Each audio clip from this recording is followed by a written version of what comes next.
Hello students, आज हम लोग इस वीडियो में देखने वाले हैं फिजिक्स का 2019 का क्वेश्चन पेपर। इसमें से जो 15 ऑब्जेक्टिव क्वेश्चन जो आया हुआ है उसको हम लोग डिस्कस करेंगे। ठीक है, तो ये सब प्रीवियस ईयर का क्वेश्चन इसीलिए डिस्कस किया जा रहा है क्योंकि प्रीवियस ईयर क्वेश्चंस भी जो है आपका बहुत ही हेल्प करता है। और आपका जो प्रीवियस ईयर क्वेश्चंस है वो आपका मिक्सिंग पे आता है। एक खाली आपका 2022 में ही जो था आपका जो सिलेबस था उसमें कटौती हुआ था। ठीक है, बाकी सारा जो क्वेश्चन पेपर है वो मिक्सिंग पे आया था, यानी कोई भी चैप्टर से आपका ऑब्जेक्टिव पूछा गया था, किसी भी चैप्टर से आपका सब्जेक्टिव पूछा गया था, जो पैटर्न आपका इस बार का है।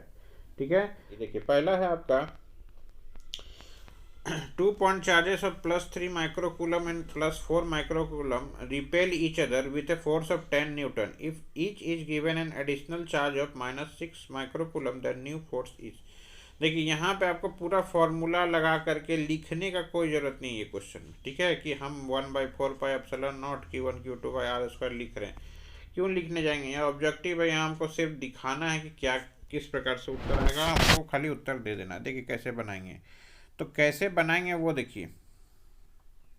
तो टू पॉइंट चार्जेस है ना, दो हमारा जो फोर्स होता है वो क्या होता है, Q1 Q2 का डायरेक्टली प्रोपोर्शनल है ना। पहले है 3 × 4 यानी 12 कूलम हो जाएगा, 12 माइक्रो कूलम स्क्वायर हो गया। अब आपका जो है 3 और 4 हो गया। ठीक है, उस समय जो फोर्स है आपका 10 न्यूटन का लग रहा है, यानी जब 12 रहता है तो 12 रहता है तो 10 लगेगा। अगर इससे बढ़ेगा तो बढ़ेगा, नहीं घटेगा तो घटेगा, क्योंकि डायरेक्टली प्रोपोर्शनल है। अब 6 इसमें जोड़ दिए, जब 6 माइक्रोकूलम ऐड करेंगे यानी -6 ऐड करेंगे तो इसमें बच जाएगा आपका कितना, -3, और इसमें बच जाएगा आपका -2। तो कितना हो गया, 3 और 2 6 हो गया। तो जब देखिए तो आपका प्रोडक्ट भी आधा हो जा रहा है तो आपका फोर्स भी क्या हो जाएगा, आधा हो जाएगा, यानी 5 न्यूटन हो जाएगा। ठीक है, तो इसी प्रकार से आपको सॉल्व करना है। अब यहाँ पे क्वेश्चन क्या है, देखिए 2 copper wires of length L and 2L have radii R and 2R respectively, ratio of their specific resistances. ठीक है, अब देखिए आपका स्पेसिफिक रेजिस्टेंस पूछा गया है। तो स्पेसिफिक रेजिस्टेंस जो है एक आपका क्या है, स्पेसिफिक रेजिस्टेंस जो है एक मटेरियल का प्रॉपर्टी है। ये सिर्फ टेम्परेचर जब चेंज होगा तभी चेंज होगा, इसीलिए दोनों का रेशियो क्या होगा, 1:1। ठीक है, क्योंकि मटेरियल क्या है, सेम है। मटेरियल सेम रहेगा तो आपका स्पेसिफिक रेजिस्टेंस क्या रहेगा, सेम रहेगा। ठीक है, आगे चलेंगे। तीसरा नंबर सवाल क्या है, a uniform wire of resistance R is cut into n equal parts, these parts are then connected in parallel with each other, the equivalent resistance of combination each.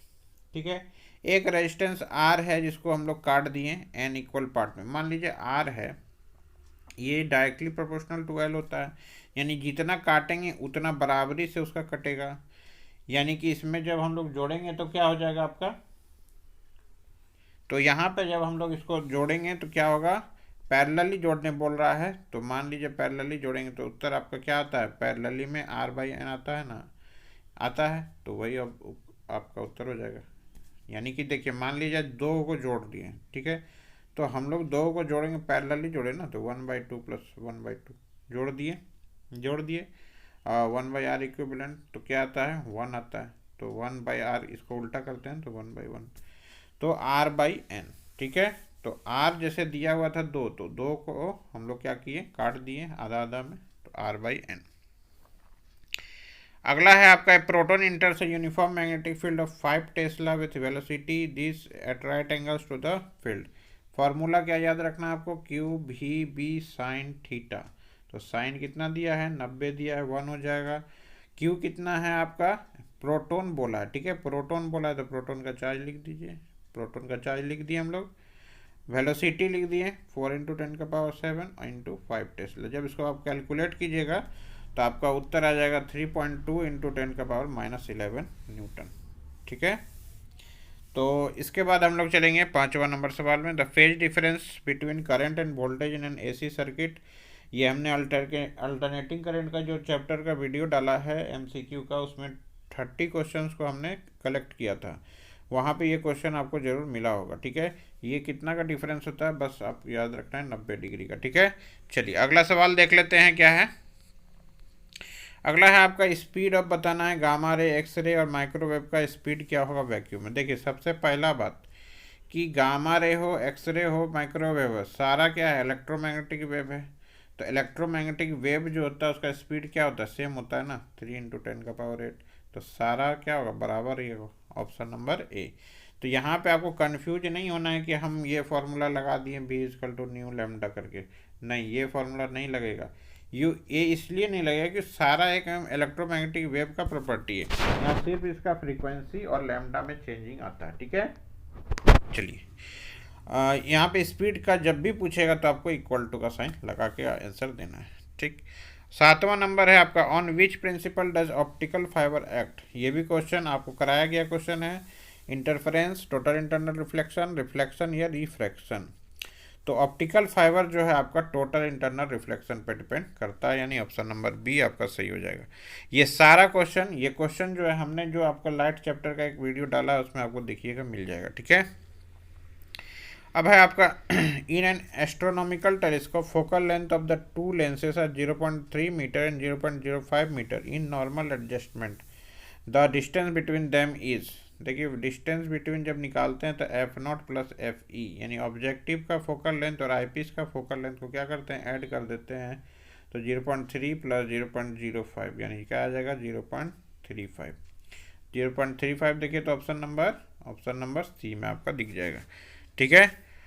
आगे हम लोग चलने वाले हैं किस में, देखिए तो हाँ, 9वां नंबर सवाल क्या है आपका, विच of the following phenomena shows that light is a transverse wave. ठीक है, लाइट क्या है, एक ट्रांसवर्स वेव है, वो कौन सा दर्शाता है, डिफ्रैक्शन, रिफ्रैक्शन, पोलराइजेशन या इंटरफेरेंस। तो हम लोग ट्रांसवर्स वेव पोलराइजेशन से हम लोग समझते हैं, यानी ऑप्शन नंबर सी। डायरेक्ट याद रखिए, डायरेक्ट क्वेश्चन आता है।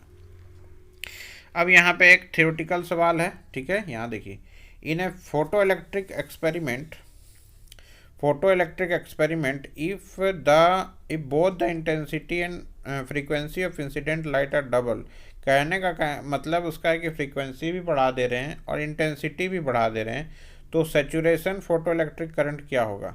सबसे पहला बात कि याद रखिए, सैचुरेशन फोटो इलेक्ट्रिक करंट जो होता है, सैचुरेशन फोटो इलेक्ट्रिक करंट जो होता है वो डायरेक्टली प्रोपोर्शनल होता है किसका, इंटेंसिटी और फ्रीक्वेंसी का, ठीक है। अब देखिए, दोनों को हम बढ़ा रहे हैं, फ्रीक्वेंसी का ना भी हो कि इंटेंसिटी का याद रखिए कि इंटेंसिटी का वो डायरेक्टली प्रोपोर्शनल होता है। तो जैसे ही डबल कर रहे हैं तो क्या हो जाएगा, डबल हो जाएगा, यानी ऑप्शन नंबर डी आपका सही हो जाएगा, ठीक है। तो यहाँ देखिए, फोटो इलेक्ट्रिक एक्सपेरिमेंट जो होगा वो क्या होगा कि सैचुरेशन फोटो इलेक्ट्रिक करंट क्या होता है कि इंटेंसिटी का डायरेक्टली प्रोपोर्शनल होता है। तो इंटेंसिटी को हम लोग क्या कर रहे हैं, डबल कर रहे हैं, तो आपका ये भी क्या हो जाएगा, डबल हो जाएगा, ठीक है। अब अगला सवाल आपका देखिएगा क्या है, आपका दिया गया है कि which spectral line series of hydrogen spectrum lies in the visible region of electromagnetic spectrum. यानी जो आपका हाइड्रोजन स्पेक्ट्रम होता है वो, उसमें कौन सा ऐसा सीरीज है, Lyman, Balmer, Paschen, Brackett, Pfund, 5 type का आप सीरीज पढ़े होंगे। तो उसमें से पूछा जा रहा है कि आपका किस में से बताना है कि कौन सा विजिबल रीजन में, यानी कि विजिबली दिखता है, ठीक है। तो विजिबल रीजन का मतलब वाइट लाइट होना चाहिए। तो वाइट लाइट जो होता है याद रखिएगा बाल्मर सीरीज में होता है, किस में होता है, बाल्मर सीरीज में।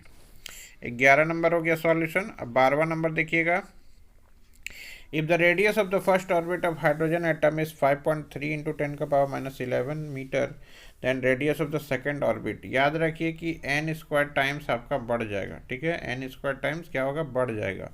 ऑब्जेक्टिव में ऐसा क्वेश्चन पूछता है तो डायरेक्ट आपका देखिए क्या है, आपका याद रखे कि जितना यहाँ दिया हुआ है उतना n² टाइम्स बढ़ गया। n कहाँ पे है, n आपका नंबर ऑफ ऑर्बिट है, तो सेकेंड ऑर्बिट बोला है ना, 2 का स्क्वायर हो जाएगा ना, तो 2 का स्क्वायर करेंगे तो क्या हो जाएगा आपका 4, 2 का स्क्वायर हो जाएगा 4, यानी 0.53 एंगस्ट्रम होना चाहिए, यहाँ पे होना चाहिए, इंटू 4 करेंगे तो क्या आएगा 2.12 एंगस्ट्रम। तो फॉर्मूला याद रखिए कि n² टाइम्स यहाँ पे आपका बढ़ जाएगा, ठीक है। अगला सवाल में देखेंगे हम लोग क्या है कि which of the following has maximum penetrating power, alpha rays, beta rays, gamma rays या कैथोड रे। तो कौन सा ऐसा है जो आपका मैक्सिमम पेनिट्रेटिंग पावर रखता है, अल्फ़ा, बीटा, गामा या कैथोड। तो 2 चीज़ याद रखिए कि आपका जो एक्सरे और गामा रे जो होता है, दोनों का पेनिट्रेटिंग पावर ये सारा से ज़्यादा होता है, अल्फा रे से भी, बीटा रे से भी और कैथोड रे से भी। तो पेनिट्रेटिंग पावर यहाँ पे आपका ऑप्शन देखिए गामा रे का दिख रहा होगा। पेनिट्रेटिंग पावर का मतलब है कि किसी भी चीज़ में अंदर मतलब एंटर कर जाना, किसी को ब्रेक कर देना, वो पावर देखा जा रहा है। ठीक है, तो पावर जो है आपका ऑप्शन नंबर सी आपका हो जाएगा। पेनिट्रेटिंग पावर सबसे ज़्यादा किसका है? गामा रेज का। ये क्वेश्चन जो है हमने आपको जरूर कराया है, वो आपको देखना होगा। When indium is doped to silicon as impurity, the resulting material is। ठीक है, तो रिजल्टिंग मटेरियल क्या बनेगा आपका? पी टाइप, एन टाइप या P type, N type conductor, semiconductor बनेगा तो सेमीकंडक्टर ही। तो दो ऑप्शन तो आपका ऐसे ही कैंसिल आउट हो जाता है, बचा आपका पी टाइप सेमीकंडक्टर या एन टाइप सेमीकंडक्टर। तो when indium is doped to silicon as impurity, the resulting material is.